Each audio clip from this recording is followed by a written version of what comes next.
Okay, so this is Ecclesiastes for beginners. This is lesson number 1, the introduction to this particular series. And we will be covering some of the book this morning. We'll be looking at chapter 1 in Ecclesiastes, hopefully covering verses 1 to 18. And I might mention that some of this material is found in a great book by Chuck Swindoll, Living on the Ragged Edge. I want to mention that at the beginning. An older book, but very insightful as far as the study of the book of Ecclesiastes. The book of Ecclesiastes really is a journal, a diary, the personal journal or diary of one man's journey through life. And in this journal, the writer observes several important things about his own life, because he's looking at his own life. First, he notes his own loss of enthusiasm for life in general. He's very pessimistic, even depressed. You read Ecclesiastes and oh man, it's not a happy book. He also records his feelings and observations as he purposefully searches for joy and satisfaction in life apart from God. And you need to keep that in mind. He's looking for joy and satisfaction, contentment apart from a relationship with God. And then he sets forth his conclusions based on his lifetime of experiences. So it's a really excellent book about a person's experience in life. It's not theoretical, it's experiential. This is the true story of a man who he cut the cord, he did it all, who he went to the horizon of every experience that he desired or imagined, and he left us notes about what he felt and what that was like. Imagine being able to do anything you wanted with your life and then experiencing it all and then leaving notes behind for other people, other travelers in the journey of life. A great book because it teaches not from, as I say, simply a theoretical basis, but from a full experience of a life lived. So a little bit about the book, the author. The book doesn't actually name the author, but it refers to him as the preacher. And because of this, the book is called Ecclesiastes, and that word means one who calls the assembly. It was called this by the authors of the Septuagint. Septuagint was the Greek translation of the Old Testament in the Hebrew. From the Hebrew to the Greek, they called it the Septuagint because there were 70 scholars working on it, and they named this book Ecclesiastes. The writer also identifies himself, not by name, but he identifies himself as a king who lived in Jerusalem, chapter 1, verse 1, the wisest person who had been ruler over Jerusalem, verses 1-6, the builder of great projects, chapter 2, verse 4-6, a man of much wealth, chapter 2, verse 8, and a possessor of a large harem, chapter 2, verse 8. So when you put all of these references together, it can only be attributed to Solomon because only he among all the Jewish kings fits that description. The date, somewhere around 925 BC, 30 centuries ago. Imagine, 30 centuries ago. And it is still relevant today. And that in itself is a good argument for the uniqueness of the Bible. We give a lot of arguments why the Bible, we believe it's inspired. The fact that this piece of writing continues to relate to us perfectly today is one good argument for the uniqueness of the Bible. The theme of it is in chapter 1, verse 2, vanity, emptiness. We see vanity, if we say, oh, he's vain, or this is vanity expressing itself, we see that as pride. However, the term means breath. And so the writer uses it as a metaphor to mean purposefulness, or with no purpose, or meaninglessness. Everything is breath, everything is vanity. The point is that whatever man does apart from God, meaning without regard to God, in asking Him or thanking Him or serving Him. Whatever we do in that context amounts to nothing in the end. It's like a breath. It's vanity. Now the reason he gives for this conclusion is that life without God is just a repetitious cycle of events, and it doesn't give or possess any lasting value or satisfaction. In verse, 1, 13 and 14, he says, "And I set my mind to seek and explore by wisdom concerning all that has been done under heaven. It is a grievous task which God has given to the sons of men to be afflicted with.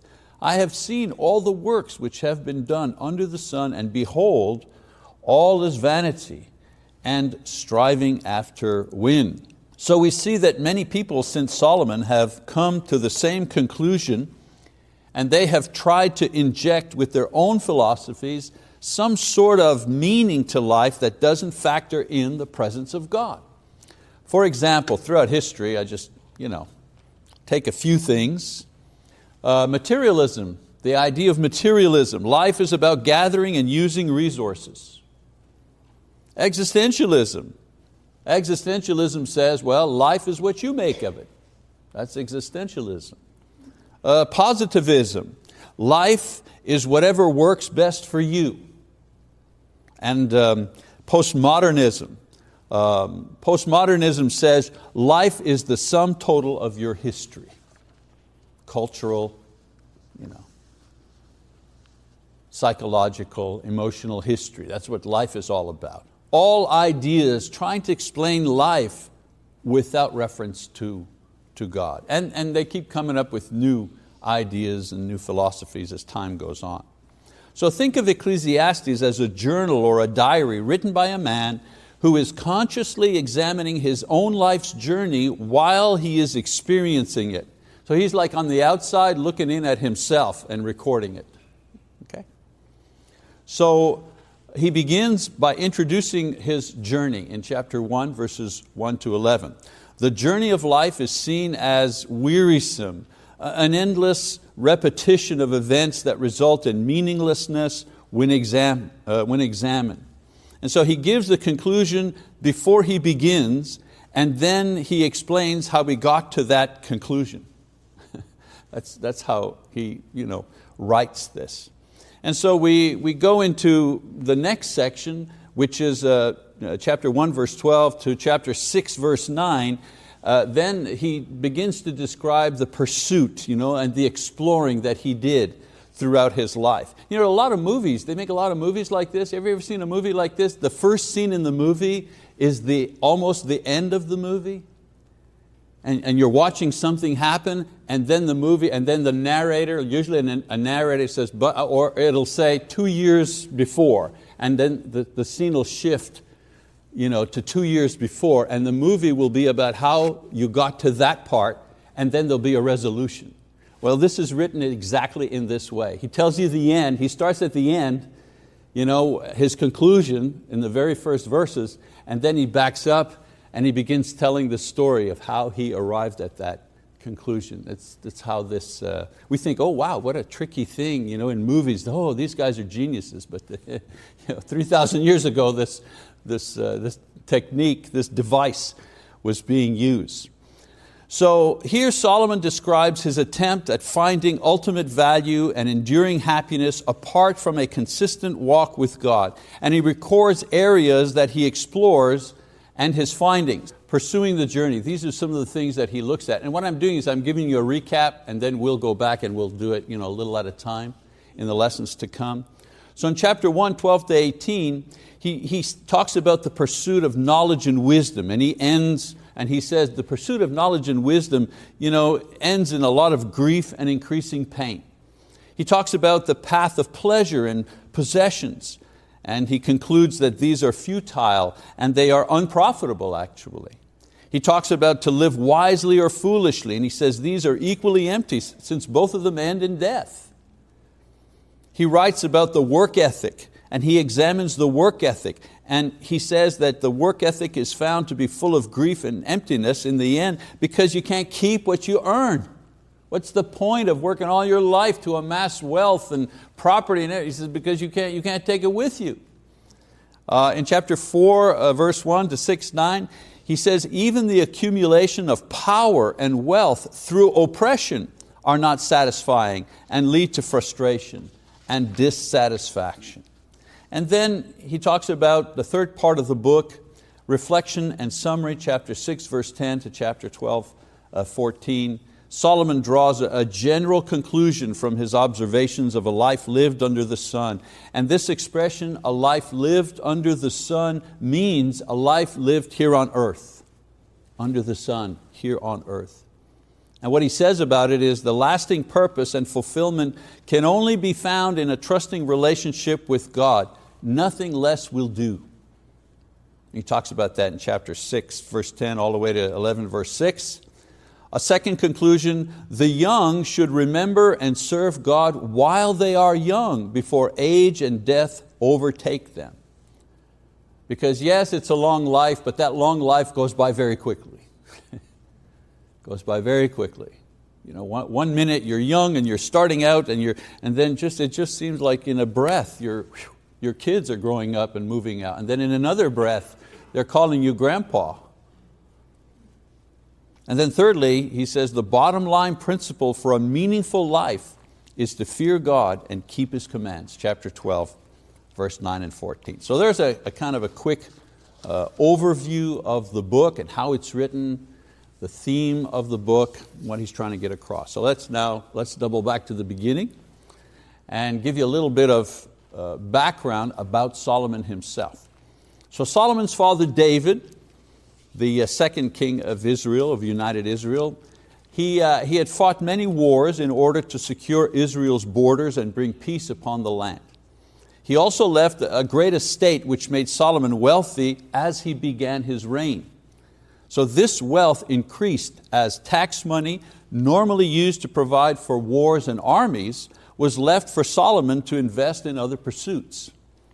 So great riches plus relative peace provided him with the luxury of experimenting with various pursuits in order to find true happiness and satisfaction without regard to God. So chapters 1 to 11 establishes at the very outset his conclusions concerning the search. So he says in verse 1 to 3, chapter 1, he says, the words of the preacher, the son of David, king in Jerusalem, vanity of vanities, says the preacher, vanity of vanities, all is vanity. What advantage does man have in all of his work, which he does under the sun? So after identifying himself, Solomon goes on to state the basic premise of the whole book, that in life, when all is said and done, there will be nothing left that will give us a sense of accomplishment and gratification. So it starts off pretty low. It's a downer right at the beginning. He says when all his effort is over with life here on earth, there will be nothing left over that will satisfy man. That's his conclusion. And his point is that life on a purely human level, no matter how greatly it's lived, will be in the end worthless. Now in verses 4 to 11, the next verses, he presents various examples to support this premise. First of all, in verse 4, he says, a generation goes and a generation comes, but the earth remains forever. So that first cycle, the passing of the generations. People are born merely to die, and nothing changes this. Why be if all that is going to happen to you is that you will cease to be? Second cycle he talks about in verses 5 and 6. He says, also the sun rises and the sun sets, and hastening to its place it rises there again. Blowing toward the south, then turning towards the north, the wind continues swirling along, and on its circular courses the wind returns. So here he's talking about the cycle of nature. He says, all the rivers flow into the sea, yet the sea is not full. To the place where the rivers flow, there they flow again. All things are wearisome, man is not able to tell it. So the ceaseless rhythm of nature also demonstrates that activity in and of itself produces nothing of ultimate value. He says, the sun rises, what? Only to set. The wind blows, but it doesn't go anywhere. The rivers fill the sea only to evaporate into rain and repeat the cycle. And this cycle of nature goes on and on to the point of weariness, he says. Nothing changes. Another cycle. He says, the eye is not satisfied with seeing, nor is the ear filled with hearing. So this is the curiosity of man. When man's curiosity is aroused, he seeks answers, but the more he knows, the more questions he raises. As far as knowledge is concerned, there's no end and no satisfaction to it. One other cycle he talks about here. He says, that which has been seen is that which will be, and that which has been done is that which will be done. So there's nothing new under the sun. Is there anything of which one may say, see this, it is new? Already it has existed for ages, which were before us. There is no remembrance of earlier things, and also of the later things which will occur. There will be for them no remembrance among those who will come later still. So the fourth cycle, the absence of something new. Solomon says he has observed that there's nothing really new, only that people forget what has gone by or they're not aware of it. Even the great discoveries are merely insights to what already is there. Imagine, whoa, we've discovered gravity. I hear, you see in the history, oh, they discovered gravity. Well, they didn't discover it, they didn't invent it. Gravity was always there. Somebody finally explained it. Somebody finally observed, oh, this is what happened. Isn't that what science is? You're observing, you're noting, you're looking at things that repeat themselves, you're trying to formulate certain laws. That's what Solomon is saying. We don't invent anything new, we just discover what's already there. And a lot of the new things are just new ways of doing old things. New inventions, as I say, better ways of doing things that we've always done. The car is great, was a great improvement over the horse and buggy, but basically from A to B, isn't it? It used to be from A to B in 3 days. Now it's from A to B in an hour. And now with the, I forget what they call it, a travel there? Help me, what's the travel name? Hyperloop. With the Hyperloop coming, right? We get into the Hyperloop and it's like at the bank, when you put your check into the tube and it gets sucked up to the teller. Well, they're working on that for human beings. That's new, but that's just another form of A to B. I don't know what will happen between A and B, but anyways, you guys do that. So, Solomon uses these 4 examples to drive home the point that life under the sun, when examined, is really meaningless. And this conclusion could be very discouraging, and many have reached it and stopped there without searching any further. As I mentioned before, they have merely created philosophies of life to help them live with this conclusion. When I was talking about materialism and existentialism, positivism, so on, all the isms there, those are explanations that man has come up with to explain life without God. Solomon, however, pursued his investigation to a much more satisfying and workable and logical conclusion. He deduced the following: if there is nothing but nothing under the sun that has any meaning, then our only hope for meaning and satisfaction must be above the sun, outside of ourselves. He also said, if nothing satisfying or of a lasting value can be found in what is visible, then these things must be sought after in the realm of the invisible. So Solomon's conclusions are based on the idea that for every universal and corresponding innate need of man, there is an available and corresponding satisfaction. Because there is hunger, man feels hunger, there's food. Because human beings have a need for sexual expression, well, there's a sexual partner. he proposes that the search for meaning, for satisfaction, for lasting value, for life beyond death is a universal human experience and can be satisfied, but not by anything material, human, or earthly, only by something spiritual, godly, and heavenly. C.S. Lewis, the writer, explained this phenomena in his book, Surprised by Joy. And the book, Surprised by Joy, was written as a way to describe his experience of being converted to Christianity. And let's read a little section of that. He said, it says here, some years ago, C.S. Lewis penned words that are directly relevant to the conclusion of Solomon. You know what I just said, for everything, for every need, there's a corresponding satisfaction. Note carefully what he said. Creatures are not born with desires unless satisfaction for those desires exists. A baby feels hunger, well, there is such a thing as food. A duckling wants to swim, well, there's such a thing as water. Men feel sexual desire, well, there's such a thing as sex. If I find myself a desire which no experience in this world can satisfy, the most probable explanation is that I was made for another world. If none of my earthly pleasures satisfy it, that does not prove that the universe is a fraud. Probably, earthly pleasures were never meant to satisfy it, but only to arouse it, to suggest the real thing. Interestingly enough, it was the desire to satisfy his longing for joy that eventually drove C.S. Lewis to Jesus Christ. And this is an excerpt from his book, Surprised by Joy. So in verses 12 to 18, Solomon explains how he has reached the conclusions that he has just stated. So let's read verse 12 and 13a. He says, I, the preacher, have been king over Israel in Jerusalem, and I set my mind to seek and explore by wisdom concerning all that has been done under heaven.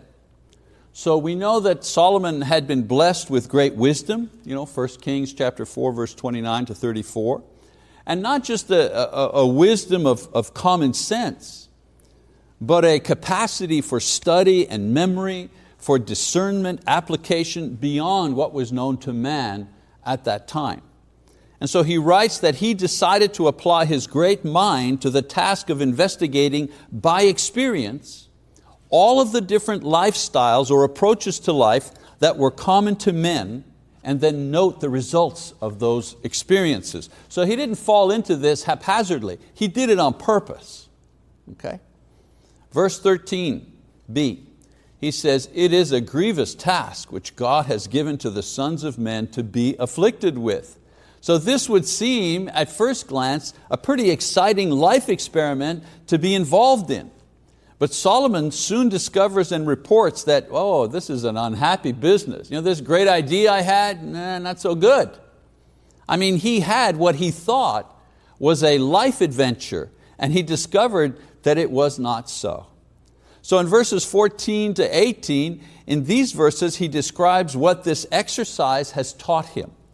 So in verse 14, he says, first of all lifestyles are meaningless. So verse 14, he says, I have seen all the works which have been done under the sun, and behold, all is vanity and striving after wind. So that all the lifestyles, their settings, and what they produce, all of these things, he says, are meaningless. Verse 15, he says, nothing can be changed. What is crooked cannot be straightened, and what is lacking cannot be counted. In other words, I've investigated all of this and realized nothing can be changed. There's so many things wrong with the world that they cannot be numbered even. I can't even tell you all the things that are wrong with this world, let alone try to fix it. Number 3, conclusion. Knowledge, he says, is useless. Even the pursuit of wisdom and knowledge by immersing oneself in each lifestyle turns out to be meaningless. He says, chasing after wind. And we read the passage, I said to myself, behold, I have magnified and increased wisdom more than all who were over Jerusalem before me. And my mind has observed a wealth of wisdom and knowledge. And I set my mind to know wisdom and to know madness and folly. I realize that this also is striving after wind. And then the 4th conclusion, the desire for knowledge brings pain. He says, because in much wisdom there is much grief, and increasing knowledge results in increasing pain. And so the constant desire to increase in knowledge. Now remember, human knowledge. Knowledge under the sun. Not knowledge of God. He's talking about human knowledge. So the constant desire to increase in human knowledge only brings grief and pain. Why? Well, because you can't know what you need to know in order to produce peace and joy and security and meaningfulness of the whole by simply increasing your fund of knowledge and wisdom of the parts. So the constant increase only brings more difficult and complex questions which produce frustration, anxiety, and discouragement. Yeah, okay, let's go to the moon. So we've been to the moon. What now? Well, let's go to Mars. Okay, let's go to Mars. Next, well, let's go to Pluto. How many trillions of dollars have we spent, and exactly what have we discovered? I mean, exactly what? How has your life been impacted? Oh, I know all the spin-off benefits. Yeah, we have better soda cans, or better freeze-dried food.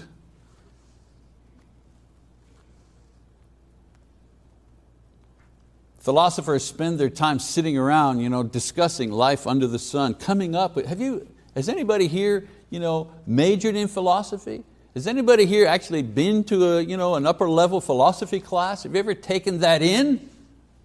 Whew. It's pretty tiring.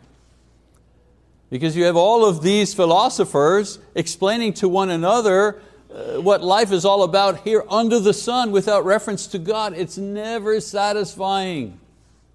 Never. And this is what Solomon is saying. He's not anti-knowledge. He's not anti-knowledge.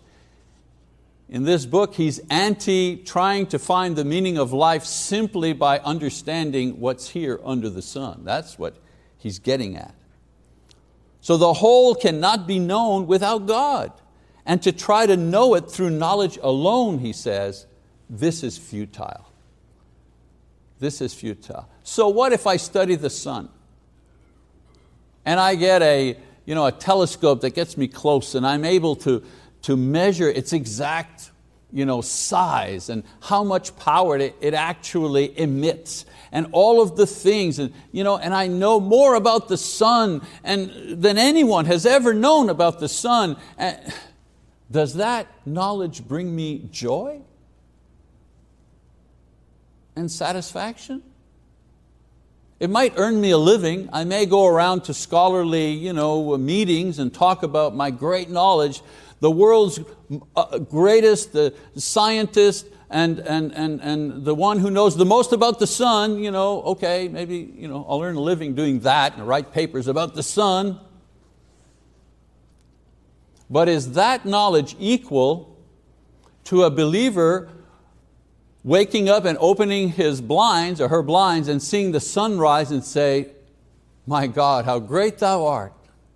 How wonderful your creation. How magnificent the things that you have done, O Lord. Please bless the things that I will do under the sun today as I offer to you my praise and my thanksgiving for the wonderful things that you have created. You see what I'm saying? That guy who offered the prayer of thanksgiving and praise for what God has done probably doesn't know anything other than to stay out of the sun when it's too hot. Maybe that's all he knows about the sun. But the joy and satisfaction and contentment and peace that she experiences because he believes and understands that someone created the sun, someone much greater than the sun, that he is able to communicate with. And that person blesses him. So Ecclesiastes, a valuable book for a lot of reasons. But one reason in particular is because it documents one man's search for meaning and value, as I say, under the sun. And his eventual understanding of the basic truth that some things cannot now and will never be found out here on earth. There are some questions that you will not be able to answer. It's interesting that our eldest son, Paul, and I were just having a discussion yesterday, and we were not debating actually, just discussing something that there's no answer to. I mean, it took us 40 minutes to actually, it took us 40 minutes to actually develop the question, formulate the question. And here's the question, if I remember correctly. The question was, if God revealed, if while we are alive, I'll just take myself as an example, just be easier for the pronouns here. If I am alive and one day God reveals to me, God appears to me and says, Michael, I'm going to show you what your glorified body looks like in heaven. Would I be able to recognize it? Would I be able to understand what I'm looking at or seeing? Right? Was that the question? That's pretty much the question. And you know what answer we came up with? Duh. I don't know. I have no idea. And we looked at references, well, how about Elijah and Moses, when they appeared on the Mount of Transfiguration, and it says that Jesus was talking to Elijah and Moses. Well, look, isn't that an argument for we'll look exactly the way we look? And Paul said to me, yeah, but wait a minute, maybe that God did that on purpose so we could at least recognize who those guys were. Okay. It's always fun to speculate what things will be like in heaven, but can we really know? Sure, 1 Corinthians 15 gives us some notion, some idea. It actually says that the thing that we will be in heaven doesn't look anything like what we are here on earth. He says you plant a seed, you put the seed in the ground, an apple tree seed, and an apple tree grows with apples. And the point is, if you looked at the seed in your hand and you looked at the finished apple tree, these two things don't look anything alike, and yet one comes from the other. And so he's saying, so will it be with your glorified bodies. Your physical body will be planted into the ground, you die, okay, and will be resurrected a glorified body. What was planted in the ground will not look at all like what will resurrect. And our question was, well, what will that look like?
I don't know.